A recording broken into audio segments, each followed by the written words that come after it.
Look, if an elected official steals millions from a public health budget, they go straight to prison. There is a clear judicial process, total accountability, and very real consequences. But what happens if a football administrator pockets development funds and completely runs a national sport into the ground?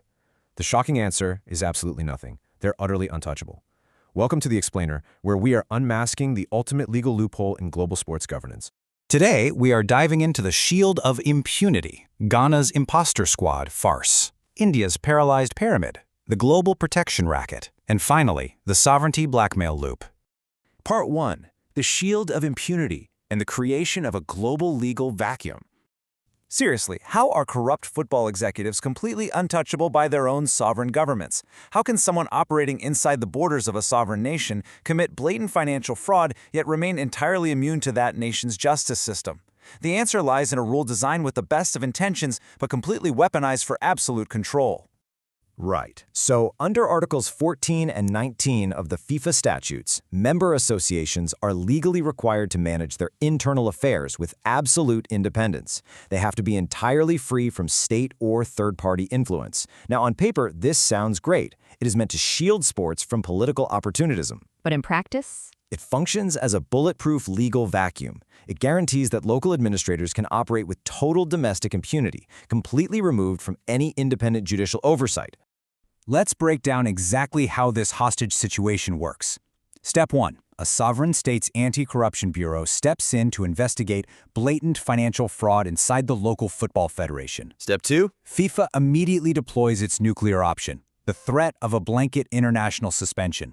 That means no World Cups, no international matches, and entirely frozen development funds. Step 3. The public. Absolutely terrified of imminent football isolation, panics. And Step 4. Facing massive backlash from a football-loving electorate, the government caves. They capitulate.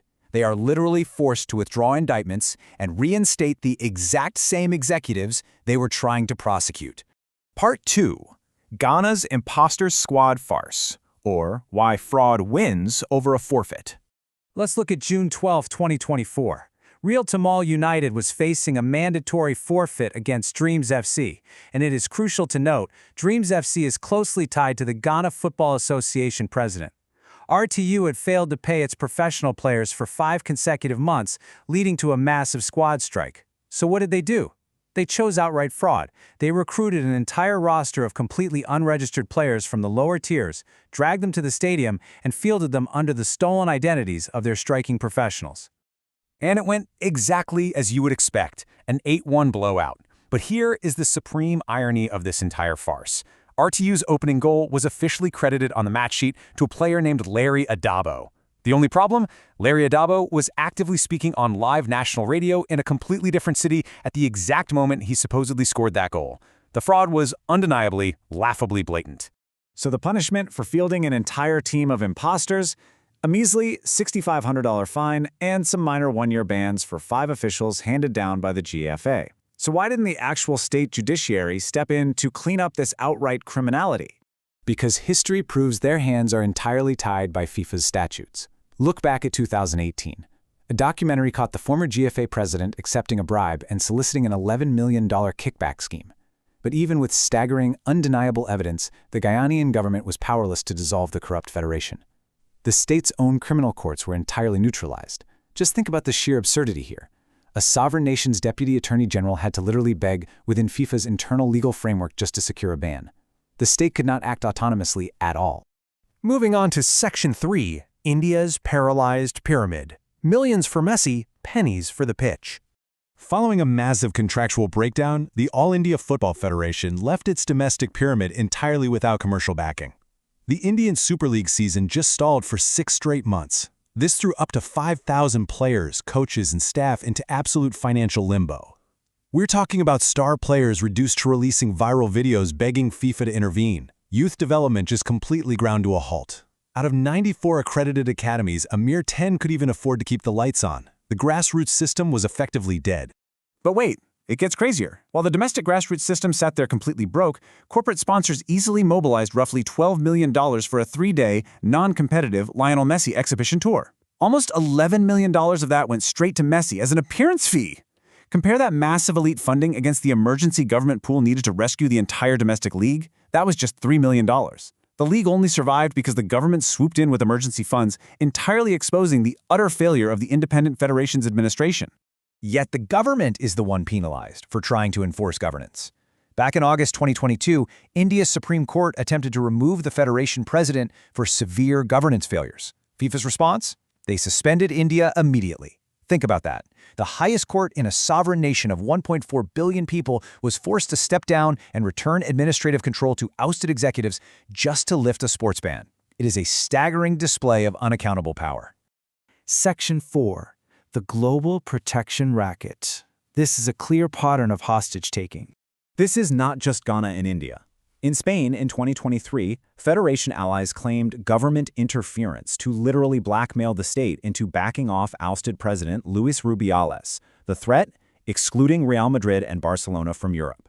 In Brazil, a Supreme Court judge had to explicitly overturn a lower court and reinstate an ousted Federation president, just to avoid the national team getting banned from the World Cup. And it keeps going. In Greece, government attempts to oversee a massive match-fixing ring were suppressed by suspension threats.